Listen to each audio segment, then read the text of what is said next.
চিংড়ি দিয়ে ওলের রসা। ঠিক আছে, প্রথমে এই দেখো বন্ধুরা, চিংড়ি মাছটা আমি ভেজে রেখেছি। ঠিক আছে, এবার হচ্ছিল জিরে শুকনো লঙ্কা ফোড়ন দিয়েছি। ফোড়ন দেওয়ার পরে এইবার একটু আলু দিলাম এর মধ্যে। আলু দিয়ে আলুটা একটু ভেজে ভেজে ভাজা করব। আলুটা ভাজবো, আলুটা ভালো করে ভাজতে হবে। আলু ভাজার পর ওর মধ্যে ওলটা দেব।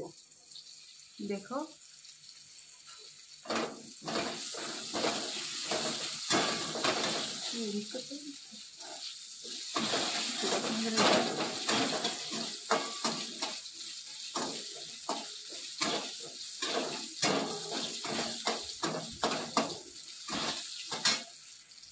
আলু ওল সব ভালো করে ভেজে নিতে হবে।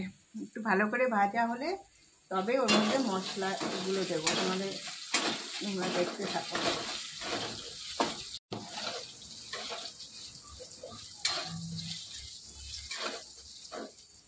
এবার ওলটা দিয়ে দিলাম, দেখে নাও। ওলটা একটু ভাপ দিয়ে রেখেছিলাম, ওলটা একটু ভাপিয়ে নিয়েছি যাতে গলায় না ধরে। অনেক সময় তো ওল গলায় ধরে, সেই জন্য ওলটা একটু ভাপিয়ে নিয়েছি। এবার আমি মশলাটা রেডি করে নেব। তেজপাতা দিয়ে দিলাম, তেজপাতা দিয়ে দিলাম। এটা ভাজা হোক, ততক্ষণ আমি মশলাটা রেডি করি। এর মধ্যে ধনের গুঁড়ো, জিরের গুঁড়ো, শুকনো লঙ্কা, হলুদ, নুন তোমাদের স্বাদ মতো দেবে, যে যেরকম খাবে নুন দেবে, দিয়ে একটা পেস্ট তৈরি করবে। আর একটু আদা একটু ঘষে নেব।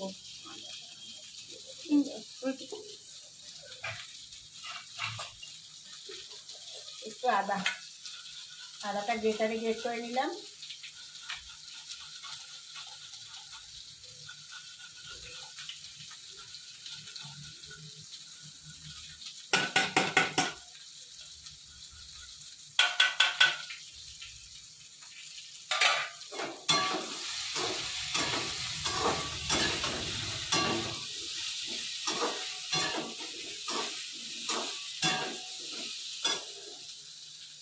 হলুদটা একটু কম হয়েছে,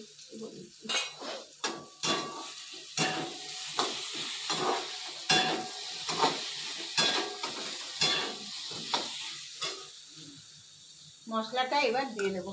ভালো করে ভাজা ভাজা হয়ে গেছে, মশলাটা দিয়ে কষাতে হবে।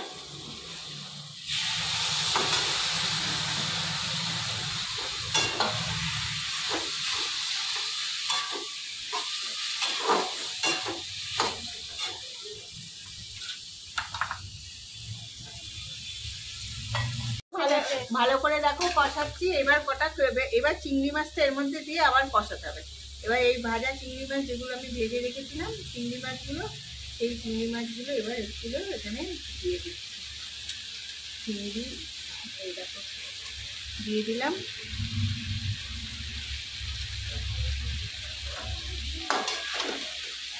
এবার চিংড়ি মাছ দিয়ে ভালো করে বসাবো।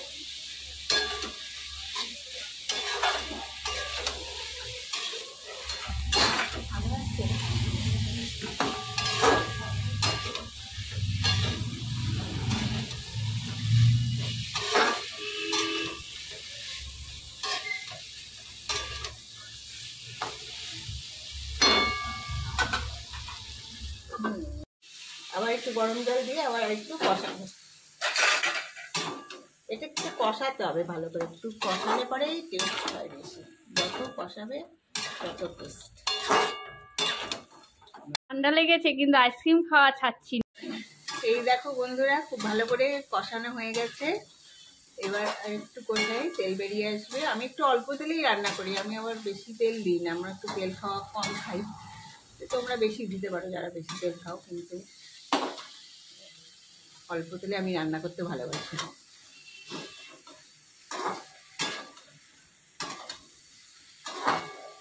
হয়ে গেছে, এইবার গরম জল আর একটু দিয়ে দিলাম।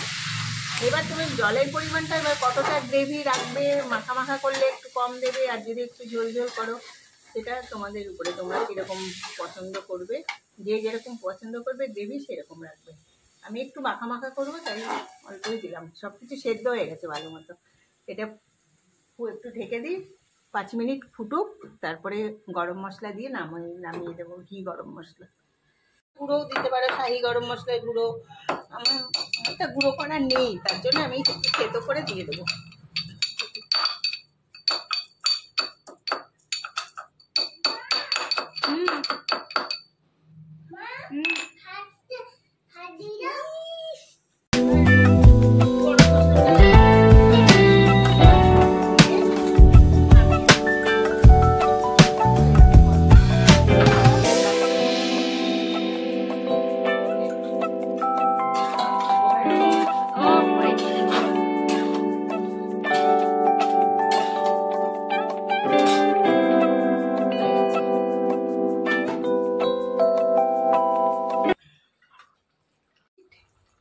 এবার একটু স্ট্যান্ডিং টাইম দেবো, 10 মিনিট ঢেকে রাখবো, ব্যাস।